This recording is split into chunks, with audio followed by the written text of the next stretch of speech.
Programa Prime Leads. Um oferecimento Fincare. Não é sobre investir, é cuidar.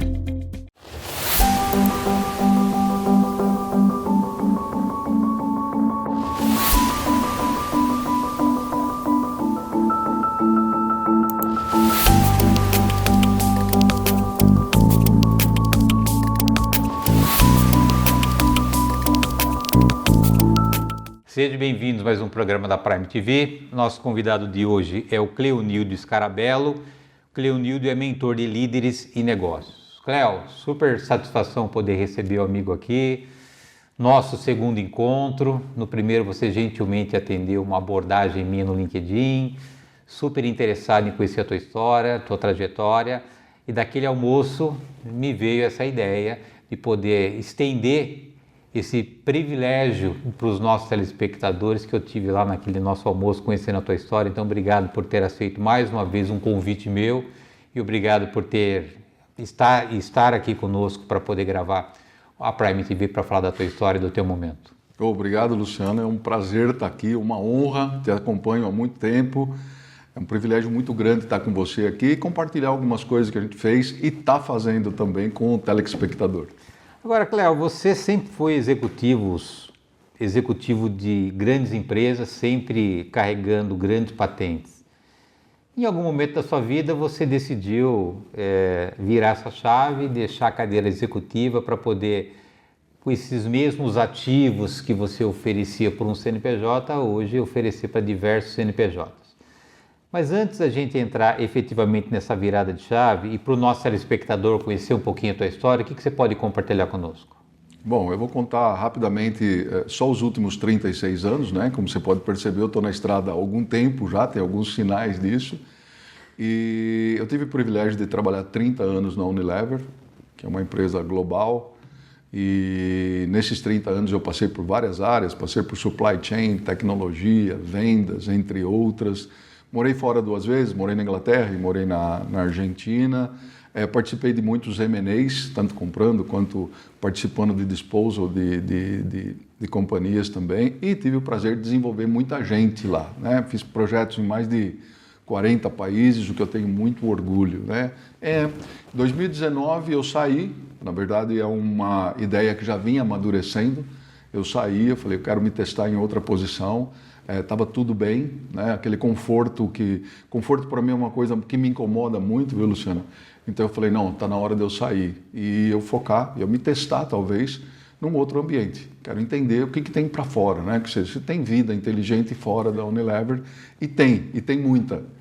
E aí hoje eu me dedico a empresas de pequeno e médio porte, mais ou menos fazendo o que eu já fazia, né? Olhando estratégia, gestão, governança e pessoas. E também tenho a felicidade de estar no G4, ser mentor do G4 e passar por áreas como pessoas e gestão, que são as minhas áreas de potência lá. Agora, voltando aí na questão do Unilever, você teve lá uma ascendência absolutamente importante na sua trajetória dentro de uma grande companhia global.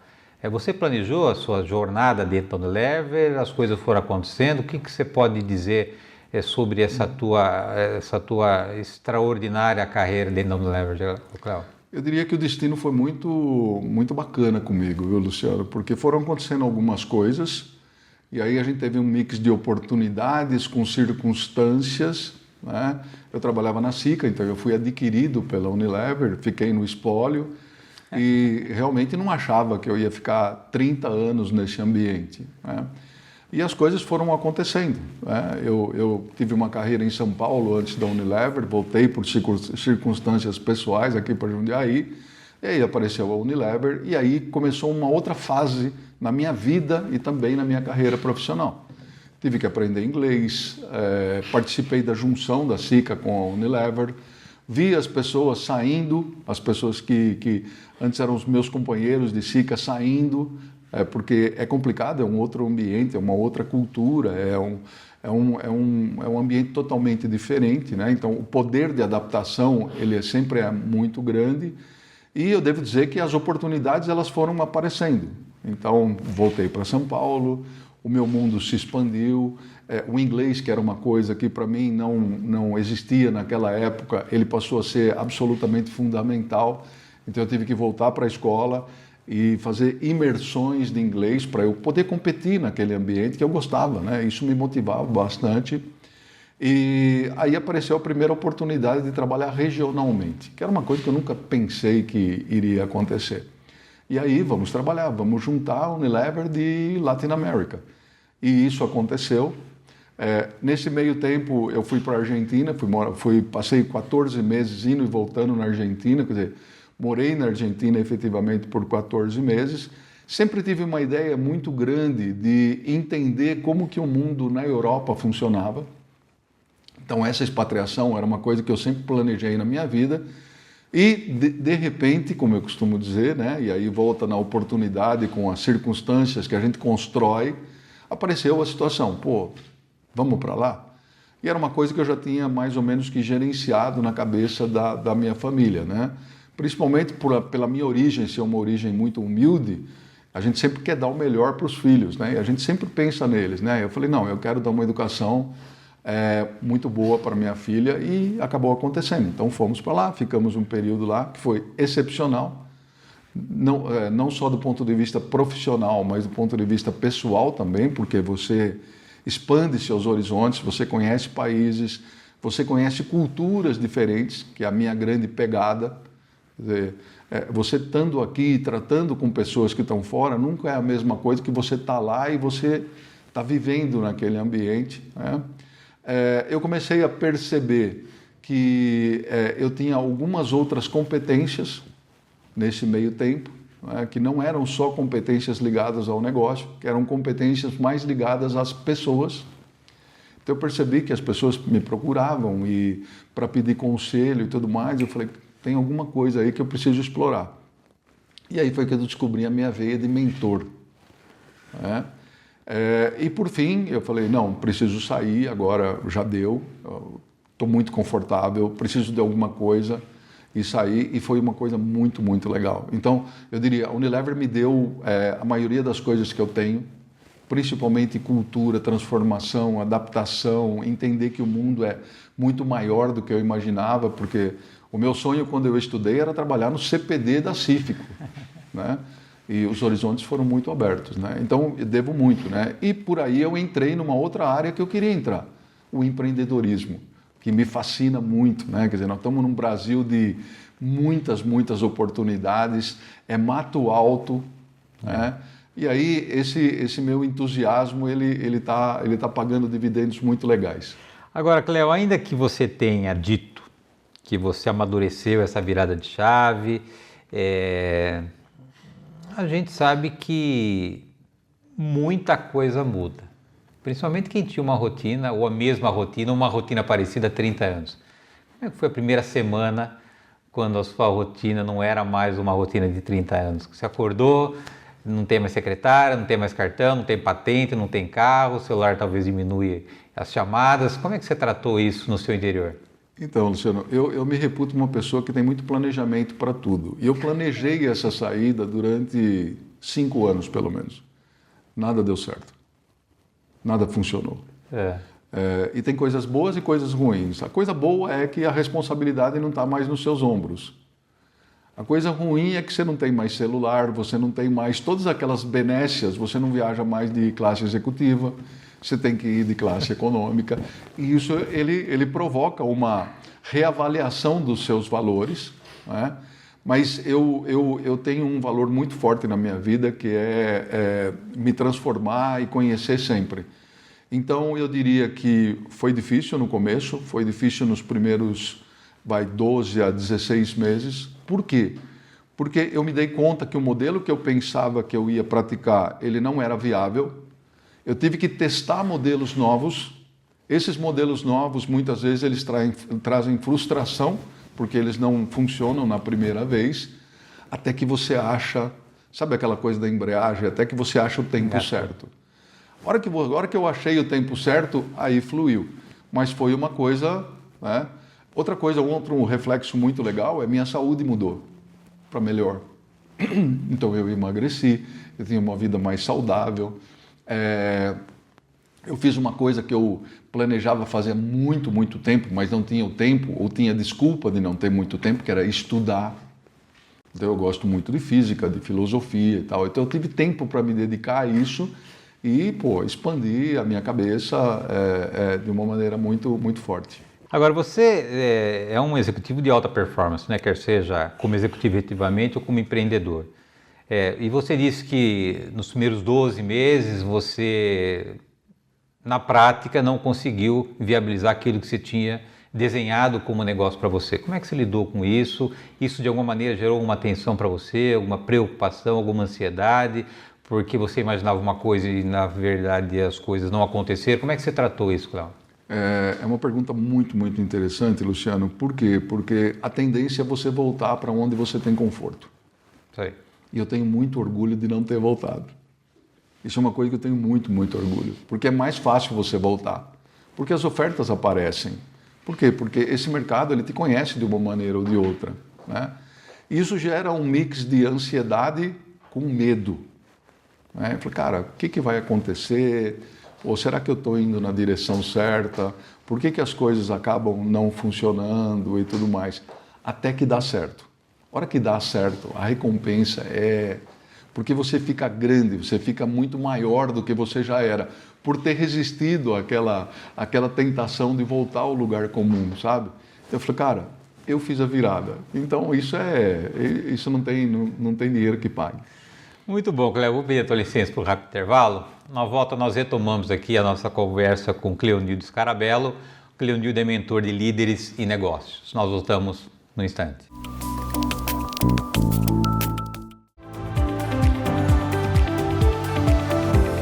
Quem está começando a investir costuma fazer uma pergunta: por onde eu começo? Mas existe uma pergunta que é ainda mais importante: quais erros eu preciso evitar? O primeiro erro é investir sem ter um objetivo definido.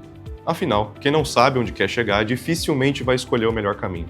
O segundo erro é tomar decisões baseadas apenas no que está em alta ou na indicação de amigos e redes sociais. O investimento que faz sentido para outra pessoa pode não fazer sentido para a sua realidade. E o terceiro erro é acreditar que investir é buscar o maior rendimento possível. Na prática, investir bem é construir uma estratégia equilibrada, compatível com seus objetivos e com seu perfil de investidor. Evitar esses erros é um dos primeiros passos para investir com mais segurança e tranquilidade. O ponto principal é, antes de procurar o melhor investimento, procure construir uma boa estratégia. Continue acompanhando o Minuto Fincare. Toda semana, um novo tema para ajudar você a tomar decisões financeiras com mais conhecimento e estratégia.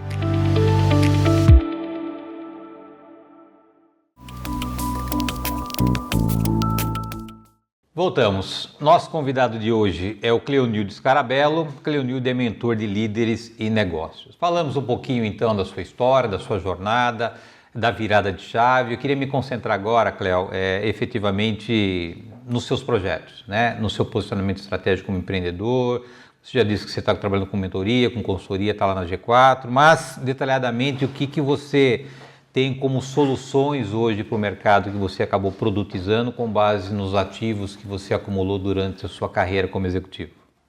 Luciano, eu tive o privilégio de navegar pela maioria das áreas de negócio. Então, isso me deu uma visão holística muito, muito interessante. E como a gente estava falando, fora do ar, né, tem uma coisa que não sai de moda, que é o tema pessoas e comportamento humano. Que eu considero que eu tive muita exposição a isso, eu tive muitos desafios, né, e desafios bons nessa área, né? Então, o que eu falo, né? Quando eu falo de produtos, né, o que você vende? Na verdade, eu desato nós. Eu transformo confusão em ordem. Eu transformo as ideias em resultados. E tem uma coisa que eu tenho muito orgulho de novo de falar, né? Que é o seguinte, eu fico lá para acompanhar. Então, eu não sou o tipo de mentor, e aqui não entra ego, é o meu jeito de ser, né? Porque eu gosto de ver o pallet saindo, eu fui de supply chain, né? Para mim, se eu não ver o pallet saindo do outro lado, parece que está faltando alguma coisa. Então, nos meus projetos com os meus clientes, o ambiente normalmente é um ambiente de desorganização, é um ambiente de confusão, porque você sabe mais do que ninguém, né? A vida do empreendedor, e principalmente do líder, ela é solitária. E muitas vezes você não tem a audiência correta para trocar ideias, para se relacionar que é uma área que você entende como ninguém, como uma pessoa que tem a capacidade de te orientar e tudo mais. Então, eu entro mais ou menos aí, pego essa área confusa, transformo em soluções, transformo em resultados. Normalmente, ideias são o que não faltam. Todo mundo tem muita ideia.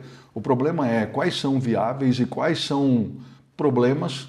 Pra você ter uma ideia, alguns clientes me pagam para eu almoçar com eles uma vez por mês, com a desculpa de, por favor, não me deixe se meter em encrenca.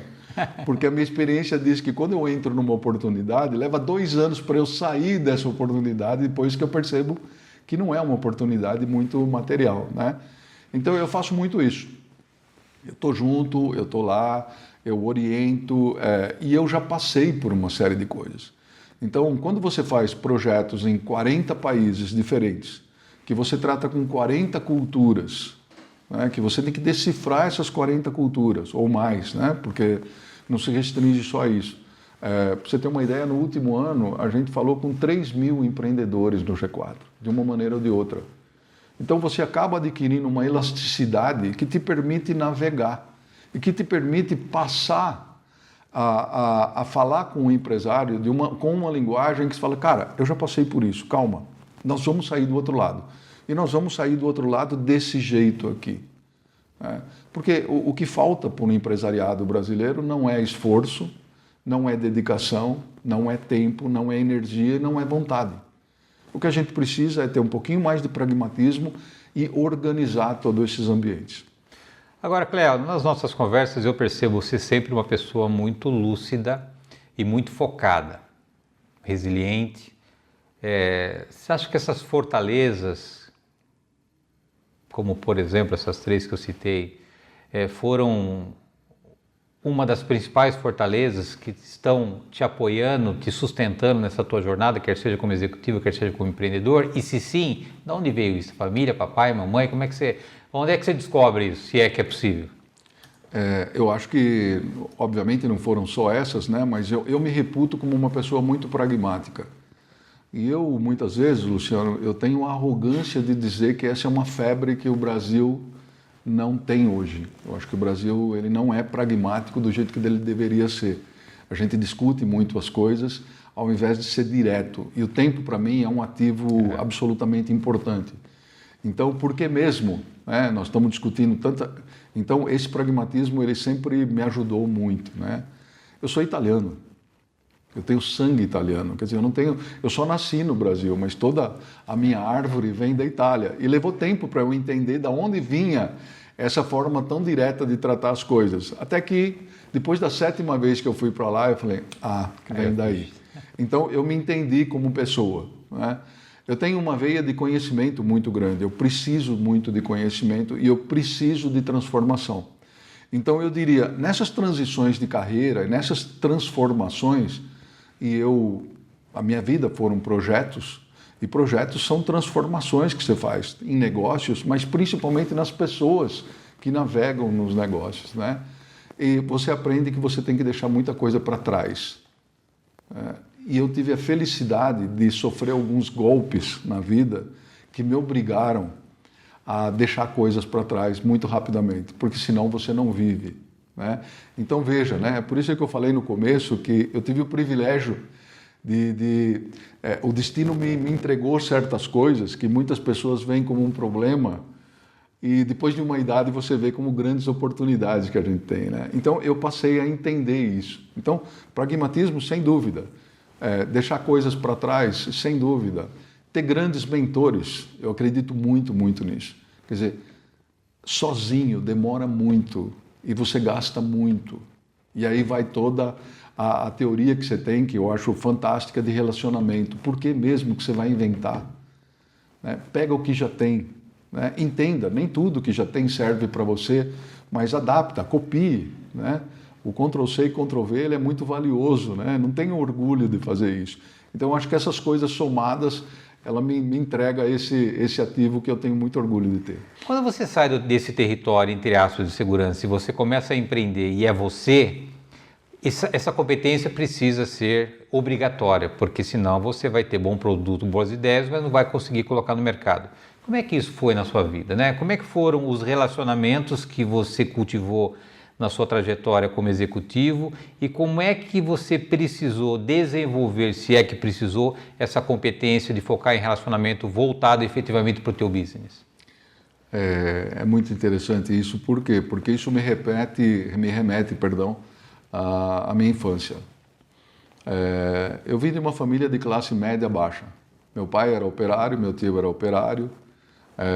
Eu estudei no Paulo Mendes Silva, que é uma escola pública. Todos os meus colegas, os pais deles eram operários. Portanto, o que eu queria na vida era ser operário. Até que apareceu um episódio na minha vida que mudou tudo. Né? Depois a gente pode até elaborar um pouquinho mais disso. Né?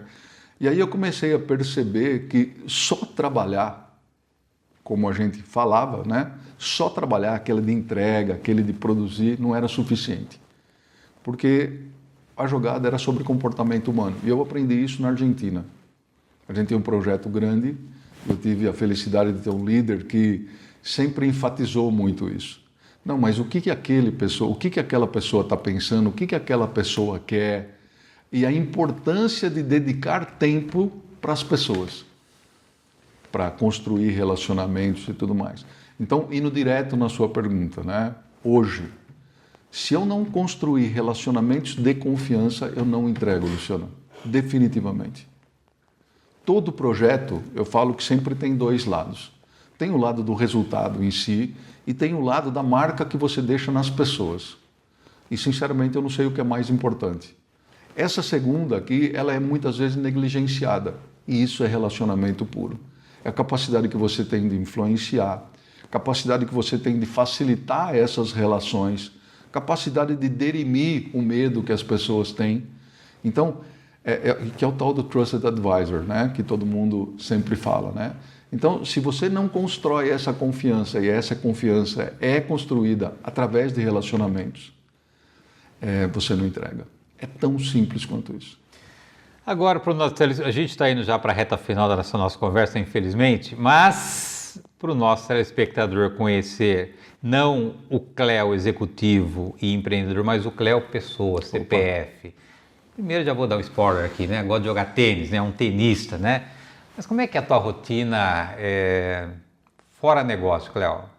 O Cléo é esse Cléo mesmo, processual em casa, é um cara diferente? O que você pode compartilhar conosco? Eu construí a minha vida para chegar onde eu cheguei. E eu diria para você que o melhor estágio da minha vida é agora, por incrível que pareça. Tem algumas coisas no corpo que não funcionam, né? Porque senão não tinha graça, né? Quer dizer, tudo certinho, não tinha graça. Mas eu cheguei onde eu queria chegar. Isso não quer dizer que eu não tenha a minha ambição ainda. A minha ambição ela é muito grande e a minha energia é muito grande. Mas eu tenho uma vida muito boa. Eu moro onde eu quero morar. Eu moro na cidade que eu gosto. Eu sou Jundiaí Futebol Clube. Eu sou doente por Jundiaí. Tanto é que muitas vezes lá na Inglaterra, né, o pessoal fala, pô, mas Brasil e tal. Eu falo, você tem que entender uma coisa. Né? O headquarter da Unilever, ele fica em São Paulo, mas São Paulo é parte da grande Jundiaí. Então, eu sou bairrista, eu sou muito bairrista, acredito, e ainda vou fazer muito pela cidade, porque eu acredito nisso. Né? Jogo tênis, sou fanático, isso não quer dizer que eu jogo bem tênis, mas eu tento aprender sempre, sou fanático por esporte, né? Me cuido muito bem, tenho o privilégio de ter uma saúde bastante grande, mas gosto muito da vida cotidiana. As coisas simples me dão muito prazer. Os meus cachorros, ficar em casa. Eu tenho um pé de pitanga, Luciana, que de sábado, de domingo, eu sento, coloco 2 cadeiras lá, fico sentado com a doutora Maria Virgínia Ludic de Oliveira, que é a minha patroa, e com um vinho, com uma cerveja, e a gente não conversa. A gente só fica olhando a paisagem. E isso é maravilhoso e eu tenho muito orgulho disso também. Cléo, super prazer em poder ouvir novamente a história do amigo. Obrigado pela gentileza de poder permitir essa nossa nova conversa, esse nosso novo encontro. Convite para que você esteja aqui na Prime Permanente, sempre que o amigo queira desenvolver aqui algum tema específico, compartilhar alguma novidade com o telespectador, o convite é permanente. Te agradeço pela oportunidade de a gente poder caminhar um pouco mais próximo. Obrigado. Luciano, foi um prazer, como sempre, estar com você. Realmente é um prazer. O papo flui. E talvez a gente goste das mesmas coisas, né? Por isso que flui tão fácil assim e estamos juntos. O que você precisar, nós estamos juntos. Muito obrigado. Obrigado, telespectador, pela tua audiência. Nós lembramos que o programa Inédito vai ao ar toda terça-feira, 9h30 da noite. Aguardo vocês na próxima semana. Até lá. Programa Prime Leads. Um oferecimento Fincare. Não é sobre investir, é cuidar.